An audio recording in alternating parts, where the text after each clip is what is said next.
নমস্কার। আজকে mid day meal সংক্রান্ত একটি গুরুত্বপূর্ণ আপডেট আমি আপনাদের সঙ্গে শেয়ার করছি। মিড ডে মিলের খাবারের গুণমান পরীক্ষা করবে খাদ্য সুরক্ষা দপ্তর। সাম্প্রতিক প্রকাশিত এই প্রতিবেদনটি আমরা বিস্তারিত জেনে নেব।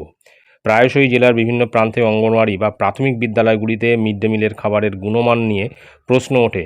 বীরভূমে প্রথম মিড ডে মিলের খাবারের গুণমান পরীক্ষার জন্য নমুনা সংগ্রহ করে পাঠানো হবে পরীক্ষাগারে। ফুড সেফটি বিভাগ এই পদক্ষেপ করছে বলে জানা গিয়েছে। ইতিমধ্যেই জেলার বিভিন্ন প্রাথমিক বিদ্যালয়গুলিতে সারপ্রাইজ ভিজিট শুরু করেছে জেলা প্রশাসন এবং খাদ্য সুরক্ষা দপ্তর। উল্লেখ্য, জেলার বিভিন্ন এলাকায় মিড ডে মিলে বিষক্রিয়া খাবারে টিকটিকি পড়া বা প্লাস্টিকের চাল ব্যবহার করা হয় বলে অভিভাবকদের মধ্যে নানা ভ্রান্ত ধারণা।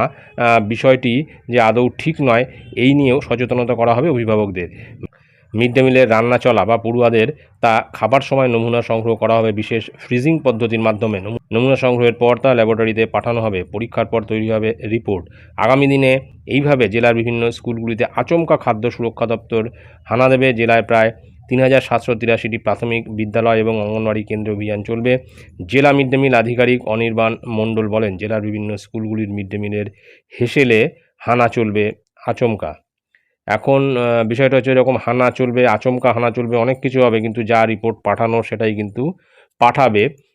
কেননা যতটা আমরা মনে করছি যে এই পরিদর্শনে আসার পরে রিপোর্ট পাঠানোর পরে অনেক কিছু পাল্টে যাবে মিড ডে মিল সংক্রান্ত, আসলে কিন্তু সেই গুড়ে বালি। অর্থাৎ সেরকম কিছুই কিন্তু হবে না। মিড ডে মিলে ইন্সপেকশনে আসেও এবং আসবে এবং রিপোর্টও পাঠাবে, কিন্তু তারপর যা তাই হবে। তো যাই হোক, মিড ডে মিল সংক্রান্ত এটাই ছিল গুরুত্বপূর্ণ আপডেট যা আমি আপনাদের সঙ্গে শেয়ার করলাম। ধন্যবাদ।